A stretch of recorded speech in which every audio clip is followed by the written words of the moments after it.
మీ అందరికీ కూడా తెలుసు, ఈ మధ్య కాలంలో 16,000 టీచర్ పోస్టులు తీసేటప్పుడు మొత్తం టీచర్ పోస్టులన్నీ మా ట్రైబల్ వెల్ఫేర్కి మొత్తం పూర్తిగా టీచర్స్ వచ్చేసారు.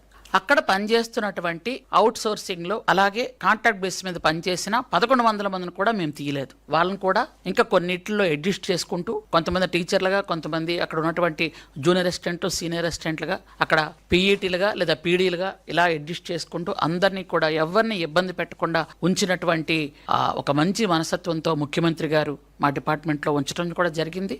కాబట్టి ఇప్పుడు ఇంకా హాస్టల్స్లో ఎక్కడైనా ఏదైనా ఇబ్బంది కలిగితే ఆ ఇబ్బందులు అధిగమించడానికి కోసం ఇప్పుడు వచ్చినటువంటి ఈ 113 కోట్లతో అన్ని హాస్టల్స్ కూడా పూర్తి మెరుగైన సౌకర్యాలు, సదుపాయాలు కల్పించాలని ఒక మంచి ఆశయంతో వెళ్తున్నాం. మీ అందరికి కూడా తెలుసు, గౌరవ విద్యాశాఖ మంత్రి లోకేష్ బాబు గారు ఈ మధ్య ఇచ్చినటువంటి యూనిఫామ్స్ కానీ, బుక్స్ కానీ, షూలు కానీ, ఇవన్నీ కూడా పిల్లలు చాలా హ్యాపీగా, ఎంత హ్యాపీగా ఫీల్ అయ్యారంటే పిల్లలు చాలా మంచి నాణ్యమైనవి ఇచ్చారు. కాబట్టి తల్లిదండ్రులు కూడా చాలా అధీనంగా ఉన్నారు. అలాగే గత సంవత్సరంలో మీకు అందరికీ తెలుసు, పార్వతీపురం మన్యం జిల్లా 10th లో ఇంటర్లో ఫస్ట్ వచ్చింది. కాబట్టి ఇప్పుడు మళ్ళీ అలా వెళ్లాలన్న ఉద్దేశంతో ఒక 150 మంది పిల్లల్ని, బాగా చదువుతున్న పిల్లల్ని మళ్ళీ ఐఐటీలో, ఎన్ఐటీలో అలాగే కోచింగ్స్ కూడా ఇస్తున్నాం. నీట్ కూడా కోచింగ్లు ఇస్తున్నాం. గతసారి పిల్లలు చాలా మంచి ప్రతిభ కనబరిచారు. ఐఐటీలో సెలెక్ట్ అయ్యారు, ఎన్ఐటీలో సెలెక్ట్ అయ్యారు, ఎంబీబీఎస్ సెలెక్ట్ అయ్యారు. కాబట్టి అట్లాంటిగా మళ్ళీ పిల్లల్ని ఒక 150 మందిని సెలెక్ట్ చేసి మళ్ళీ ప్రత్యేకంగా ఒక 2 కోచింగ్ సెంటర్లు పెట్టి వాళ్ళకి ఇంటర్మీడియట్ తో పాటు ఇవి కూడా చేస్తున్నాము.